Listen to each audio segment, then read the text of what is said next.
Muito bom dia a todos.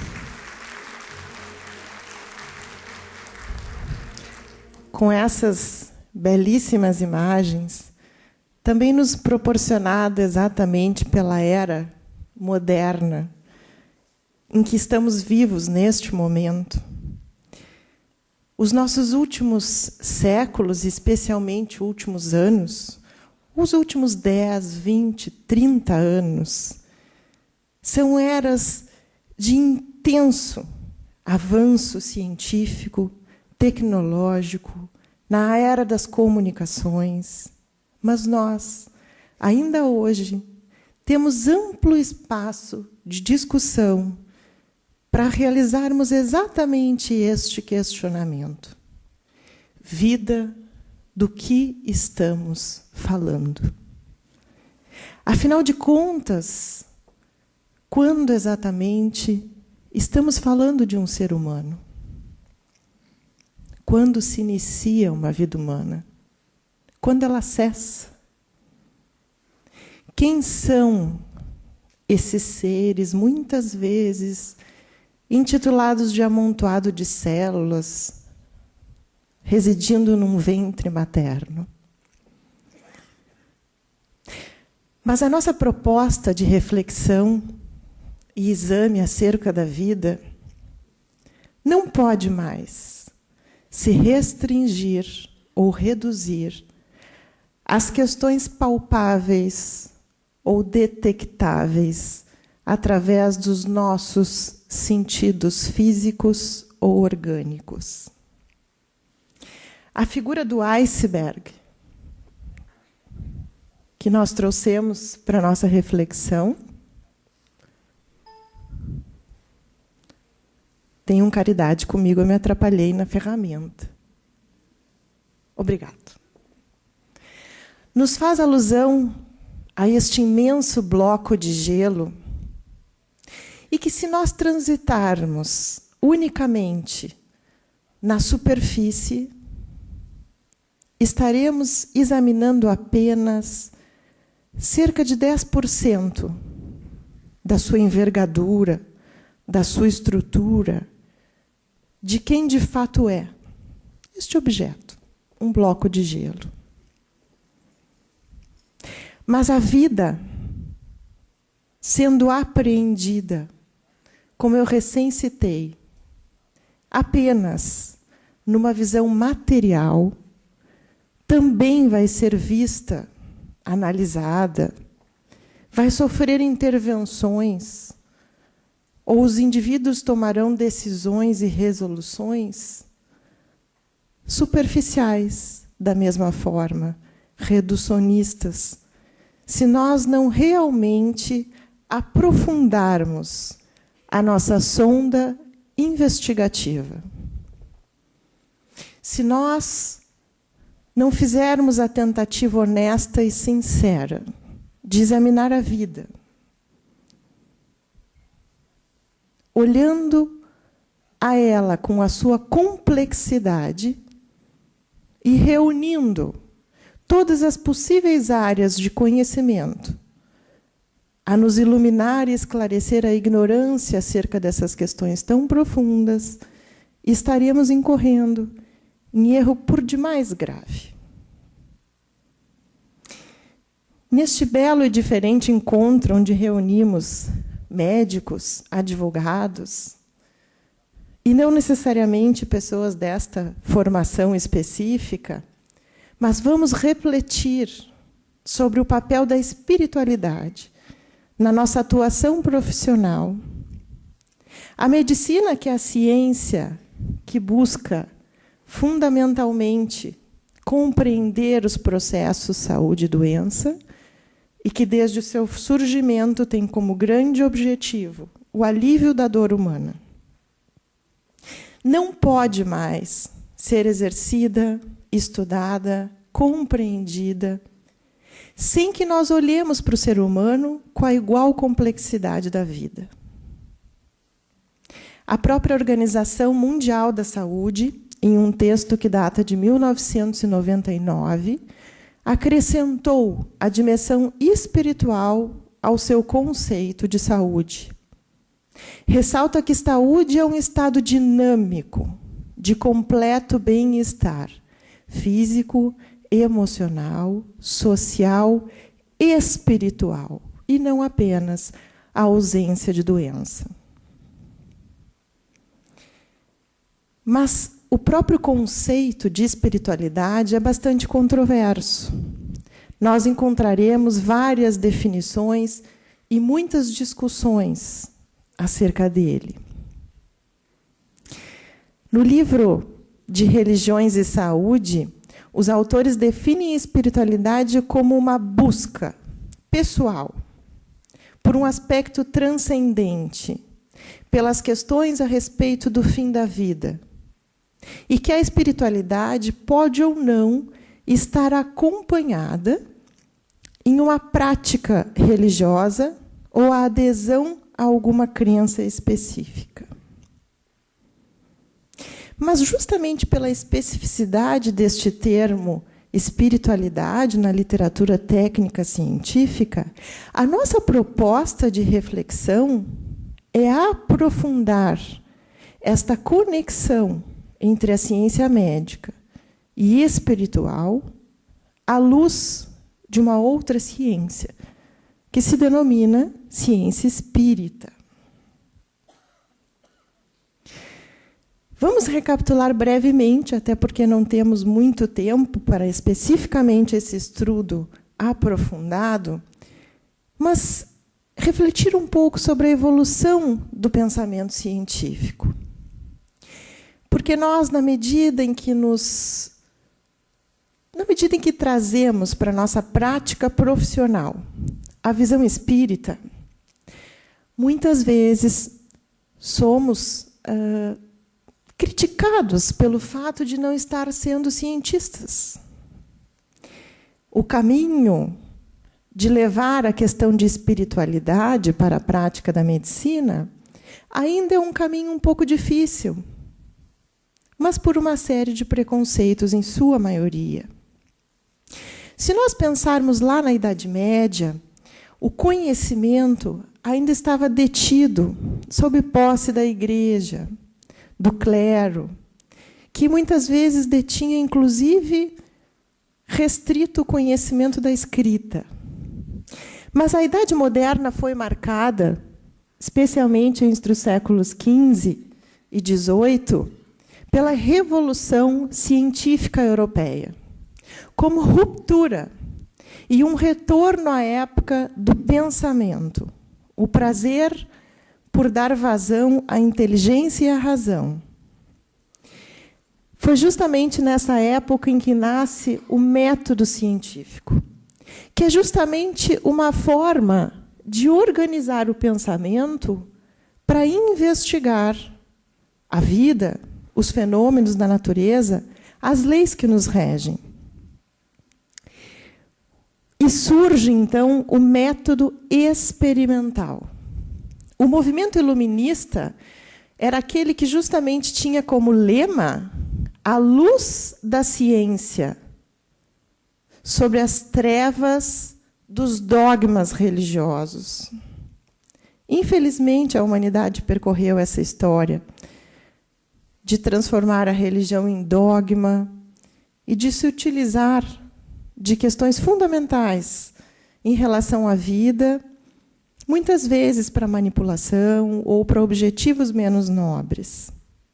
Mas justamente essa época da história da humanidade em que ocorre essa ruptura e os homens se dão o direito. Surgem as universidades, na verdade, bem antes disso, por volta do século XII, e os ambientes de estudo, de pesquisa. E então, justamente para diferenciar um conhecimento entre o senso comum, que pode ser proveniente de uma simples opinião, de uma verdade científica. As verdades científicas precisavam passar através do método. Para que nós entendêssemos um fenômeno, ele precisava ser observado, analisado, experimentado. Eram levantadas hipóteses investigadas e tiradas conclusões. Foi dessa época que se tornaram conhecidos à humanidade grandes nomes, como Isaac Newton, que veio nos trazer grandes revelações sobre leis da natureza, Auguste Comte, que foi o pai do positivismo, Descartes, que inaugurou a era do cartesianismo, que é justamente a organização do método científico e do pensamento. E o século XIX foi conhecido, então, como o século das ciências.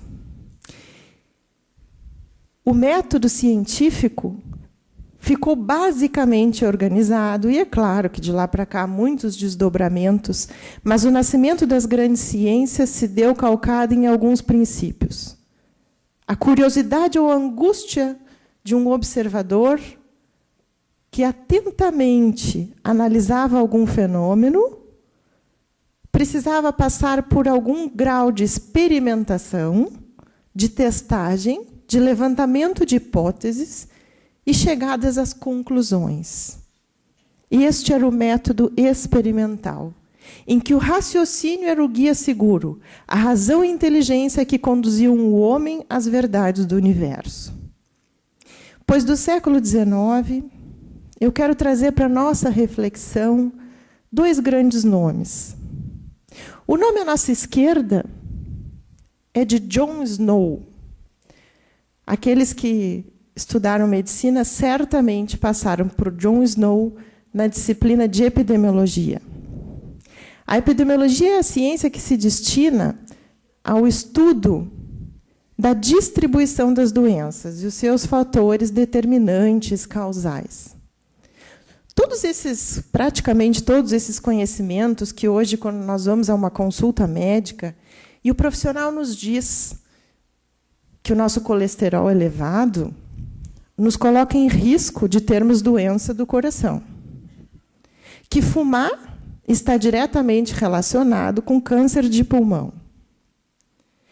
Praticamente todas as informações produzidas através das ciências, das evidências científicas na atualidade, elas são oriundas de estudos epidemiológicos. E por que John Snow é considerado o pai da epidemiologia moderna? Ele era médico residente em Londres na época de uma grande epidemia de cólera. E, através da observação, ele foi estudando atentamente cada caso de morte. E ele fazia relatórios e começou a mapear a região da cidade onde as mortes aconteciam. Investigava profundamente cada uma delas, porque ele queria descobrir as causas, o que estava envolvido naquela epidemia. Cabe lembrar aqui que ainda não eram disponíveis na época os conhecimentos da microbiologia, então não se sabia da existência de vírus, bactérias, fungos.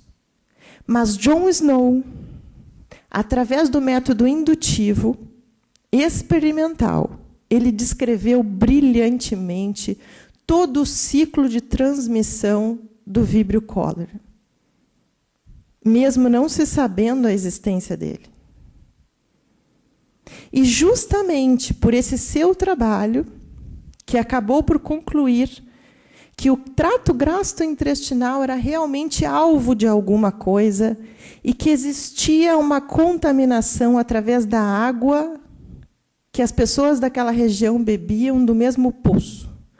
E ele sugeriu à Prefeitura de Londres, então, o isolamento daquele poço. Por muitos, ele foi considerado insano, porque, pensem, hoje nós conhecemos que existem micro-organismos não visíveis aos nossos olhos, mas na época não. Exatamente o mesmo método científico e a organização de raciocínio e do pensamento utilizado por John Snow, poucos anos depois, dentro do mesmo século, este homem, que utilizou o codinome de Allan Kardec, investigou fenômenos espíritas. As mesas girantes de Paris.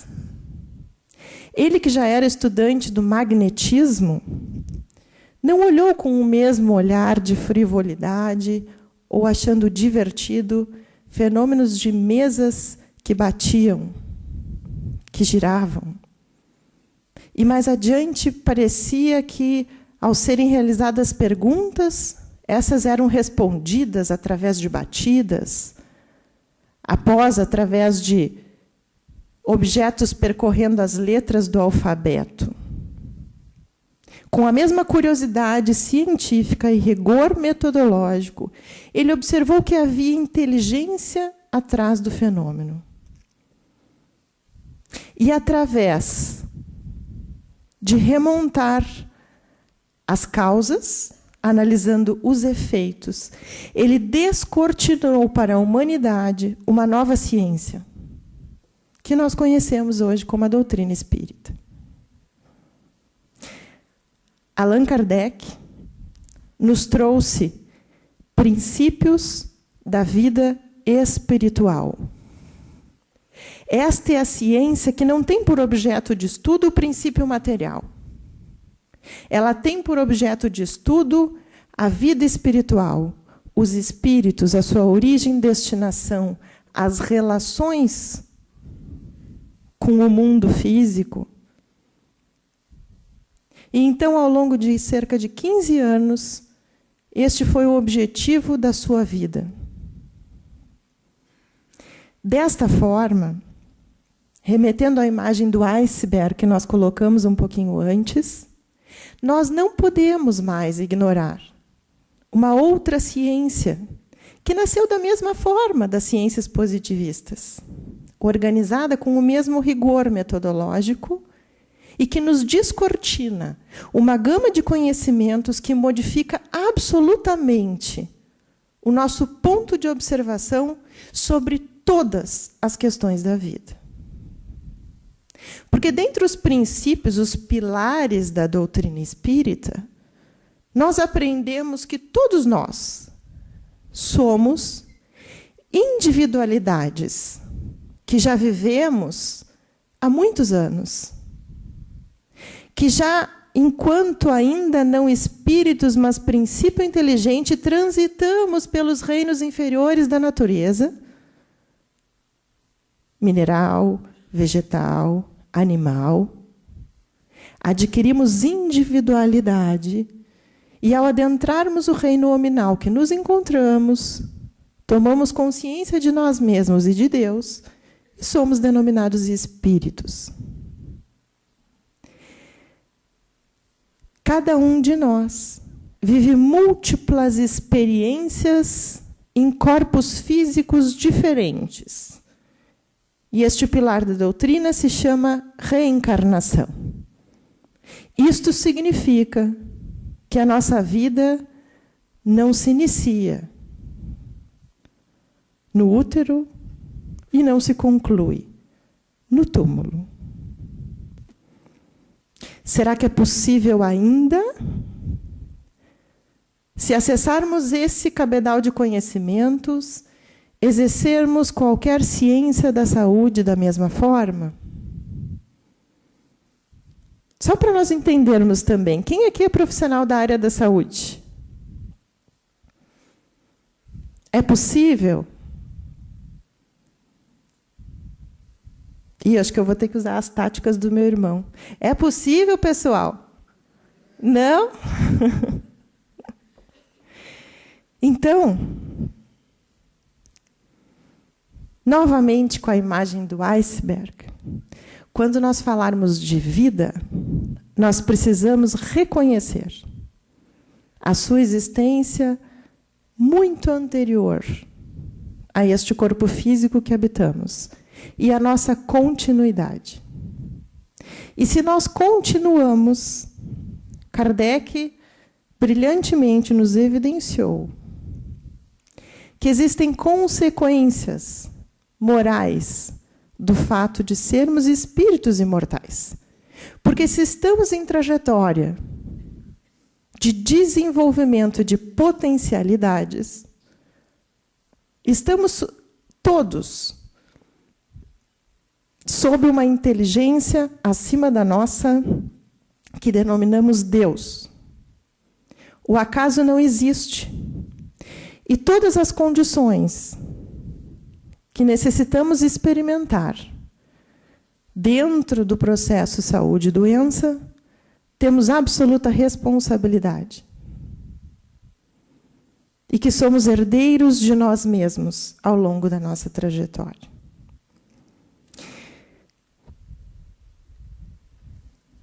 A medicina e as ciências da saúde trazem muitas controvérsias sobre, de fato, onde se inicia a vida humana, a formação de um novo corpo físico. Este conceito que eu trouxe para vocês é de um clássico da embriologia, o livro de Kate Moore, que diz: o desenvolvimento humano inicia na fertilização, processo durante o qual o gameta masculino ou esperma une-se com um gameta feminino ou ócito para formar uma célula única, chamada zigoto. Esta célula altamente especializada e totipotente marca o início de cada um de nós, como um ser individual. Nós ainda possuímos disponível na literatura técnico-científica vários outros conceitos de vida. Aqui parece concordarem embriologistas e geneticistas, mas ainda há os estudiosos do cérebro que discordam e dizem que a vida neurológica se iniciaria quando for detectável a atividade cerebral. Mas nem eles concordam quando exatamente ela começa. Alguns advogam pela 8ª semana e outros pela 20ª semana de vida. Ainda tem outros tantos conceitos, mas nossa proposta é justamente de iluminarmos o nosso conhecimento com a ciência espírita. E aqui, na pergunta de número 344 de O Livro dos Espíritos, Kardec traz a afirmativa: em que momento a alma se une ao corpo? A união começa na concepção. Desde o momento da concepção, o espírito designado para habitar tal corpo, a ele se liga por um laço fluídico, que vai ser apertando cada vez mais, até que a criança nasça.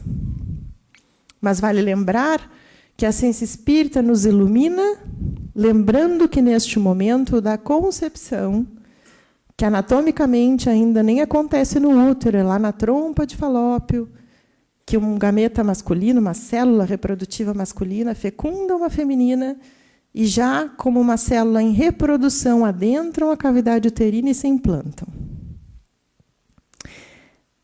A ciência espírita nos adiciona que, na verdade, a vida não está começando nesse ponto. Está começando, sim, a geração de um novo corpo humano. A união entre a alma e o corpo, o espírito e o corpo. Porque, na concepção espírita, o desenvolvimento de um conceito depende de vários fatores.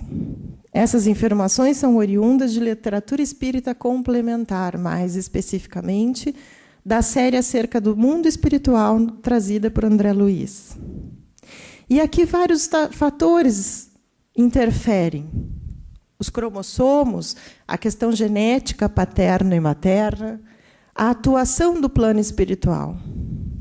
E é muito bonito quando nós estudamos e compreendemos. Porque lá na biologia, nós aprendemos que as células reprodutoras masculinas, em um ato sexual, elas são produzidas numa quantidade de milhões. E a célula reprodutiva feminina é apenas uma. E que será que seria a sorte que guiaria qual célula masculina a fecundar um único oócito? Mas a ciência espírita nos explica que não é o acaso. Porque o novo corpo físico que se formará, ele é presidido por uma outra estrutura conhecida como modelo organizador biológico, ou perispírito, que guia este processo célula a célula. Então, toda a organização de um novo corpo é presidida não ao acaso. Dessa forma, nós podemos entender que não existe família ou indivíduos providos ou desvalidos de sorte. que ainda, nesse processo, interfere as próprias condições daquele espírito reencarnante. De acordo com o seu grau evolutivo, ele acompanha este processo e, dependendo, pode até presidi-lo de uma forma mais ou menos consciente. Mas que as equipes espirituais trabalham tais as nossas equipes de saúde, por exemplo, em um centro cirúrgico ou em um laboratório, trabalhando em cada etapa desse processo reprodutivo. E mais ainda, e aqui uma informação riquíssima para o nosso aprendizado, a conexão de mentes entre mãe e espírito reencarnante. Porque, inclusive, algumas influências mentais maternas podem, sim, promover efeitos neste corpo físico que se forma. Assim como, claro, exposições externas. Mas se é verdade que alguma exposição negativa pode, de alguma forma, também não ao acaso, interferir na formação deste novo corpo físico, significa que já aqui, desde o momento da concepção, os padrões emocionais e mentais maternos já estão intimamente ligados e, portanto, de uma forma inconsciente ou não, educando já este novo ser.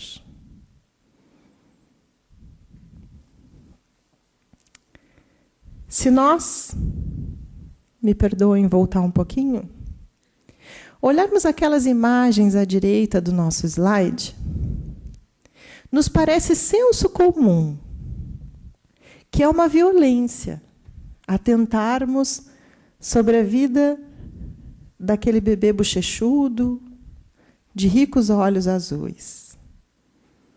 Da mesma forma, é ponto pacífico na sociedade.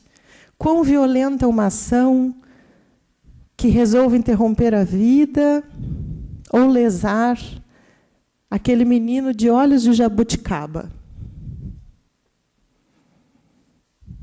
E aquele homem, qualquer um que atente sobre a sua vida ou lhe traga lesões, está sendo partícipe de um ato violento. E os nossos idosos, inclusive, já têm o estatuto protegendo a sua vida, a sua integridade. Mas, meus amigos, como ainda estamos distante de reconhecermos violentas as ações que interferem na vida quando ela ainda está no ventre materno. Os nossos exemplos práticos são muitos. Certa vez, em uma discussão num hospital onde eu trabalho, um aluno me dizia: mas, professora, é bem melhor nós interrompermos essa gestação, porque, afinal de contas, esse bebê está repleto de malformações, ele não tem condições de viver, ou se viver, vai trazer muita dor e muito sofrimento para ele e para os pais. Então, eu disse assim: hoje, curiosamente, nós temos lá na UTI neonatal, no andar de baixo, um bebê mais ou menos da mesma idade de gestação, um prematuro extremo, que também tinha malformações. Está no respirador, usando drogas, tendo sua vida mantida de forma artificial. E o prognóstico, em termos de condição de saúde orgânica, é muito parecido. Tu te animarias a adentrar a UTI e fazer uma injeção de potássio? Porque é assim que os fetos são eliminados na vida intraútero, com injeções letais de potássio intracardíacas. Que horror que a senhora está falando! Ué? Qual a diferença? Aquele já nasceu. Ah, mas então o nosso divisor de águas é o nascimento? Não sei. Nós ainda precisamos caminhar bastante para desenvolvermos a nossa sensibilidade. E ainda nos é difícil a conexão com o embrião, com o feto e com todas as questões que eu citei anteriormente, que não podem ser apreendidas com os nossos sentidos físicos. A abstração ainda é uma caminhada. Mas nós somos incoerentes. Uma outra questão bastante cotidiana é o uso de álcool durante a gestação. Todas as entidades da obstetrícia dizem que não há nível seguro de substância e, por esse mesmo motivo, não é recomendado em nenhuma dose. Mas as pessoas defendem pelo fato do álcool ser socialmente amplamente aceito. Então a gente escuta assim, mas só um brinde. Cabe lembrar que o álcool é droga depressora do sistema nervoso central e, durante a gestação, ele cruza livremente a placenta e adentra o organismo fetal, não habilitado ainda à sua metabolização. E o consumo de álcool na gestação pode levar a uma ocorrência extremamente grave, que é a síndrome alcoólica fetal, acompanhada de malformações, retardo mental, já dependência química dentro do útero, enfim. Mas então as pessoas, através do senso comum, advogam. É só um golinho, é só um brinde. Muito bom. Mas e quando é noite de Natal nas nossas casas e nós temos um recém-nascido? Nós colocamos um brindezinho de champanhe num conta-gotas? Para que ele brinde conosco, afinal de contas. Não, que horror dar álcool para uma criança. Mas e essas que estão dentro do útero?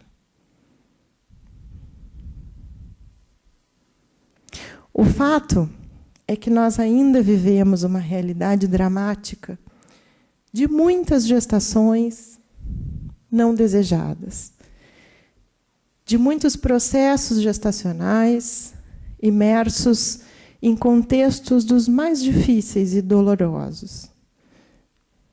E nós realmente não temos condições de mensurar a dor humana.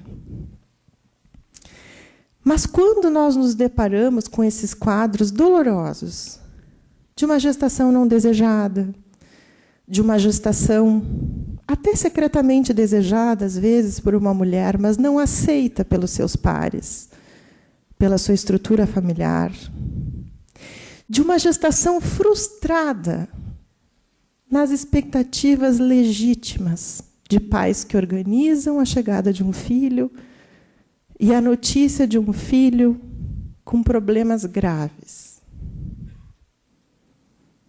Esses são os contextos da dor humana, que todos nós que nos dedicamos a trabalhar na área da saúde devemos transitar. Mas na medicina nós temos muitas armadilhas. Eu falo na medicina porque é a área em que eu transito.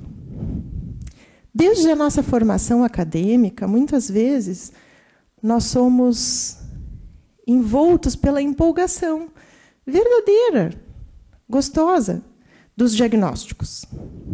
E, às vezes, em medicina acontece em que o médico, naquele momento, pode ficar mais feliz e empolgado com ter feito um diagnóstico do que necessariamente com o bem-estar do seu paciente, ou se aquele diagnóstico sela alguma condição mais ou menos sofrida para o seu paciente. Nós não podemos nos perder do nosso papel, que é de não menos importante, mas também simples, ferramenta. Nós somos ferramenta. Ferramenta que precisa ser útil.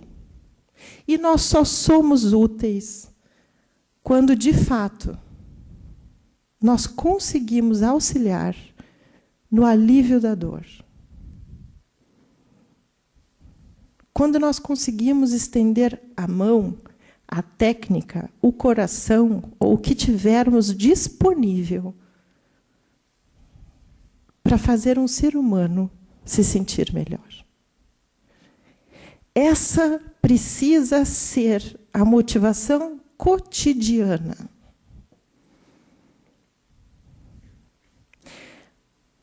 Mas, dentro dos automatismos e da velocidade da vida, do dia a dia, nós continuamos caindo em armadilhas.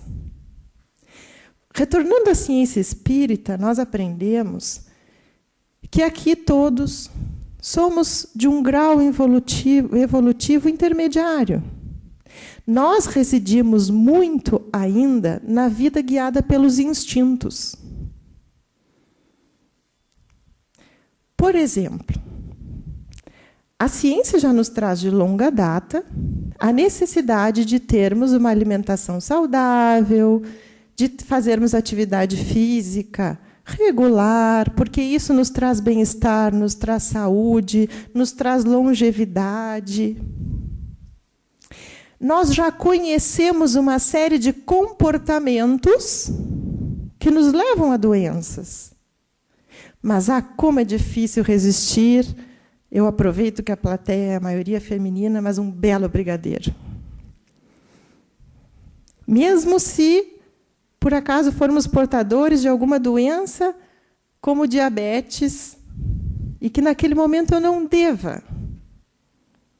A satisfação dos nossos instintos guia ainda muito as nossas decisões, como ainda é muito frequente nas nossas uniões sexuais. Porque eu aqui não quero fazer nenhum tipo Eu me considero também assim seguidora, né, dos colegas que eu vejo na plateia, o Dr. Sérgio Lopes, o Dr. Décio. Como nós somos imortais, não preciso fazer nenhuma referência à idade, né? Mas eu me lembro de certa vez numa apresentação que o Dr. Sérgio dizia: nós temos real necessidade de afeto. Mas as nossas relações também ainda residem muito na superfície, como lá na ponta do iceberg. E nós, com muito mais facilidade, atingimos intimidade física do que emocional, que exige aprofundamento dos relacionamentos. Então, é muito frequente que as nossas gestações e grande parte das não desejadas sejam resultado de fecundações em atos não necessariamente planejados. Mas na era moderna em que nós vivemos, o acesso à informação é praticamente universal. E nós encontramos ainda em muito poucas regiões ou populações aqueles que desconhecem como nós engravidamos. Mas saber não significa agir, porque nós ainda caminhamos neste processo de traduzir através do nosso comportamento as ações que realmente nos trazem bem-estar e saúde. Mas, da mesma forma como nós, de forma muito instintiva, imediatista e atendendo a impulsos, não necessariamente a atos planejados, nós podemos ter fecundações. Quando essas fecundações, e cabe aqui lembrar que elas não são apenas orgânicas, elas são psíquicas. Existe um conjunto de fecundações oriundas dos nossos encontros. Mas quando ela é orgânica e redunda em uma gestação não desejada, ela pode trazer, sim, muita dor e sofrimento. Modifica o cenário da vida de alguém. E existe novamente um impulso. Porque as mulheres que chegam, às vezes, em sofrimento profundo, buscando pela interrupção de uma gestação ou de um abortamento, trazem consigo, de forma muito frequente, a ilusão de não estarem mais naquela realidade, como se pudessem voltar atrás no tempo. E a pergunta é: com quais sequelas eu preciso lidar? Não é fácil a maternidade, não é fácil criar um filho, principalmente em contextos adversos que nós, muitas vezes, nem temos condições de avaliar. Mais ainda, quando se tratam de bebês que trazem dificuldades orgânicas importantes ou síndromes incompatíveis com a vida. Mas a questão é, se realmente interromper essas gestações, nós estamos oferecendo auxílio verdadeiro e nós estamos tratando a dor dessas mulheres. Ou nós estamos oferecendo uma alternativa imediatista e que trará a longo prazo uma dor bem maior e mais difícil de lidar do que o fato de dar à luz este filho neste momento. As estatísticas são dramáticas e muitas vezes nós suspeitamos que podem ser superestimadas. Mas em 2011 foi publicado no Lancet, que é uma revista de alta penetração em saúde, uma coletânea sobre a saúde do Brasil. E os pesquisadores aqui trouxeram essa estatística que no ano de 2008, como o aborto não é legal no Brasil, nós não temos uma estatística real e a clandestinidade é um problema de saúde pública. Mas, por essa estimativa, eles imaginaram que, em 2008, nós tivemos 1 milhão de abortos no Brasil, para 3 milhões de nascimentos. Ou seja, 1 em cada 4 gestações terminaria em aborto. Este é um argumento que vem, infelizmente, se fortalecendo dentro do âmbito da saúde pública. Porque, como forma de combater a mortalidade materna, que é um indicador extremamente importante em saúde, a legalização do aborto viria como uma solução para que essas mulheres não perdessem a vida nos abortos clandestinos. Uma solução, mais uma vez, reducionista, que ignora as ciências que já estudaram a reencarnação e a ciência que nos denota que a vida já está presente neste momento que tomamos essa decisão. Mas mesmo que nós fiquemos com a ciência materialista, da forma como está desenhada, nós encontramos na literatura pesquisadores que se dedicam, ainda em número muito reduzido, mas a estudar as consequências em saúde, me perdoem, está em inglês, mas a publicação, essa é a língua original, não tem tradução. Mas aqui esse artigo foi um artigo de revisão em que os autores querem averiguar as consequências em saúde a longo prazo, físicas e psicológicas. A revisão foi porque esses autores revisaram a literatura, as publicações na língua inglesa, e que incluíssem a observação de pelo menos 100 sujeitos em cada estudo, ao longo desde 1996 até 2002, procurando o que se encontrava descrito na literatura como consequências em saúde após aborto provocado. Cabe aqui salientar que esse estudo é norte-americano, um país onde o aborto é legalizado. E há uma preocupação de grande parte dos cientistas com as consequências em saúde, mesmo ignorando o princípio espiritual. Estão descritos na literatura consequências como infertilidade posterior ao abortamento provocado, abortos espontâneos, gestação ectópica, que é aquela que se implanta num outro local que não seja o útero, e a mais frequente são nas tubas uterinas, parto prematuro, câncer de mama, placenta prévia.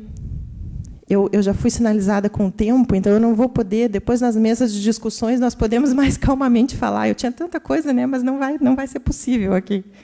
Mas o que eu gostaria de destacar é que, quando eles revisaram a literatura, muitos desses achados não se confirmaram com o mesmo grau de evidência que eles imaginavam. Mas os autores destacam aqui a dificuldade que é estudar as consequências a longo prazo dos abortamentos provocados. Primeiro, porque hoje em dia, quando nós queremos investigar alguns desfechos em saúde, os estudos, o delineamento dos estudos que melhor nos trazem evidências científicas são os ensaios clínicos. E os ensaios clínicos nós comparamos em 2 grupos. Os indivíduos, nós testamos, por exemplo, uma medicação. Este grupo usa a medicação e este não usa a medicação. E nós queremos comparar qual é o efeito do uso daquela medicação. Nós não temos como fazer ensaios clínicos no caso de abortamentos provocados. Então, nós nos restringimos a estudos observacionais, por enquanto, na literatura. Mas o que é interessante que esses autores trazem? todas as dificuldades metodológicas envolvidas no estudo das sequelas do abortamento, de uma forma parecida, com diferenças importantes, mas parecida, nós enfrentávamos nos anos 50, ao perguntar se o tabaco realmente era nocivo à saúde. Mas, de lá para cá, e os estudos mais potentes em termos de produção de evidência, eles são caros. Eles acompanham ao longo do tempo, por longo prazo, 10, 20, 30 anos. Eles necessitam de investimento. E eles ressaltam que, com a mesma robustez que nós fomos capazes de investigar e desmistificar os danos trazidos pelo tabaco à saúde humana, nós deveríamos nos dedicar às consequências do abortamento. E, mais do que isso, eles deixam na sua conclusão que o mínimo que deveriam ser feitos a essas mulheres, nós estamos falando em um país onde o aborto é legal. Hoje é muito utilizado em medicina, por uma questão jurídica, termo de consentimento esclarecido. Diante de cada procedimento, diante de cada proposição de tratamento, um paciente deveria assinar um termo de consentimento. É uma forma que legalmente garante que este paciente foi orientado, à luz da ciência, de todos os benefícios e riscos que ele corre sendo submetido a um procedimento, resguardando a autonomia do indivíduo de fazer as suas escolhas. A mulher que escolhe por um abortamento, nós estamos falando de um país onde ele é legalizado, no mínimo, deveriam ser informadas dessas sequelas a longo prazo que a literatura já traz. Porque nós estamos sendo veículos enquanto profissionais da saúde. E cabe aqui ressaltar, para aqueles que não são da área, talvez aquela ilusão de que o Brasil, por ser um país onde o aborto não é legalizado, eles não acontecem dentro dos serviços de saúde, pois eles acontecem. Mesmo de forma ilegal, nós sabemos, na cidade onde nós reduzimos, quem são profissionais renomados, que muito frequentemente, dentro das salas escuras de ultrassom, realizam as interrupções de gestação de acordo com a vontade dos pais. Mas essas mulheres não são esclarecidas, nem sequer daquilo que a ciência materialista já sabe, e menos ainda são colocadas diante da outra ciência que esclarece as razões da vida. Porque quando nós procuramos os resultados, e aqui esses pesquisadores destacam que essas desordens mentais, principalmente, não são verificadas naquelas mulheres que passaram pelo processo de abortamento involuntário, o aborto espontâneo.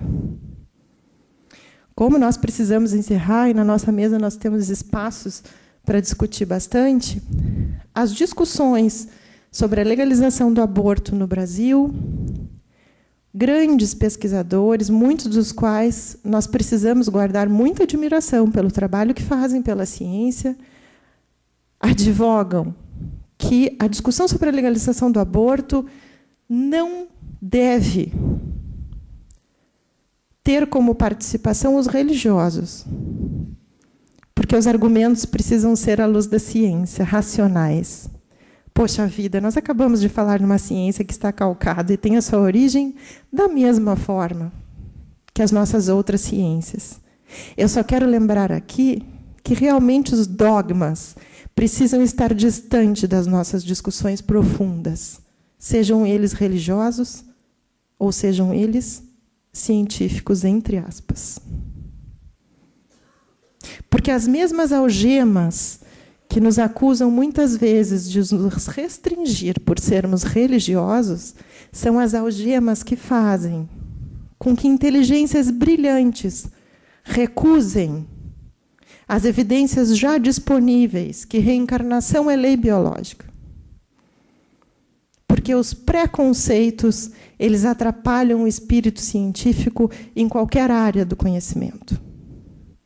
Este é o lema de uma entidade feminista que diz: tirem os terços dos nossos ovários. A discussão pode ser também, por que não? Mas ela não é no terreno religioso. Entenda-se dogmático. Ela é a luz da razão. Mas, dentro da revelação das leis divinas à humanidade, o Espiritismo nos configura realmente como sendo o Consolador prometido por Jesus. Porque ele nos mostra que nós passamos por inúmeras experiências e assim continuaremos. Que nós temos a eternidade no nosso caminho e as infinitas possibilidades de reparação e reconstrução.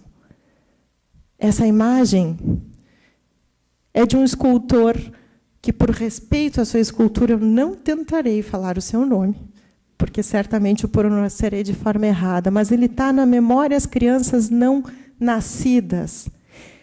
Este homem eslovaco colocou a imagem de uma mãe arrependida, em sofrimento, mas de uma criança, se vocês olharem bem, translúcida.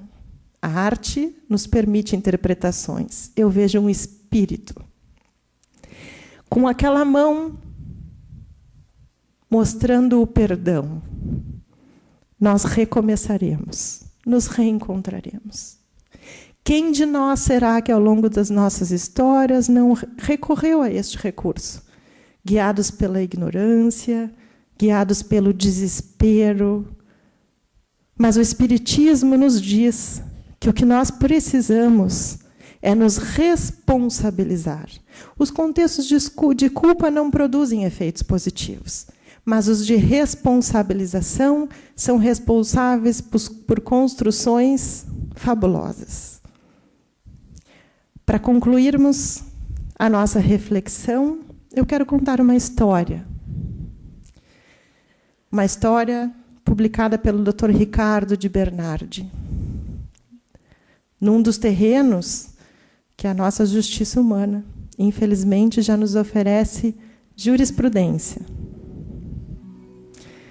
Os nomes foram modificados para preservar a identidade dos sujeitos. Mas um casal, chamado João e Maria, já vivendo juntos há algum tempo, organizaram a sua primeira gestação. E ao iniciar o acompanhamento pré-natal, na ecografia, por volta das 12 semanas, eles tiveram um diagnóstico duro e sofrido de que iriam ter um bebê anencéfalo. Durante o diagnóstico, o próprio profissional ofereceu a eles a possibilidade de interromperem a gestação. Trouxe o prognóstico que a ciência conhece, que os bebês anencéfalos algumas vezes podem ter sua vida cessada ainda intraútero, viver poucas horas após o nascimento, raramente alguns dias ou meses de vida.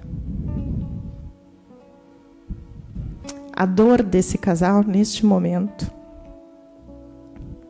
realmente é imensurável.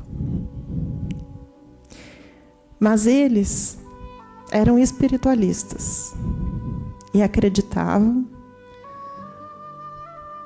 que a vida precedia ao útero e se continuava depois. Eles não interromperiam aquela gestação. E apesar dos preconceitos, inclusive familiares às vezes, por que estão sendo submetidos a essa situação de sofrimento? E estão levando adiante uma gestação que só vai trazer frustrações. Esse casal se tornou adepto da doutrina espírita. Frequentavam a casa espírita semanalmente, tomavam passes, procuraram consolo aos seus corações.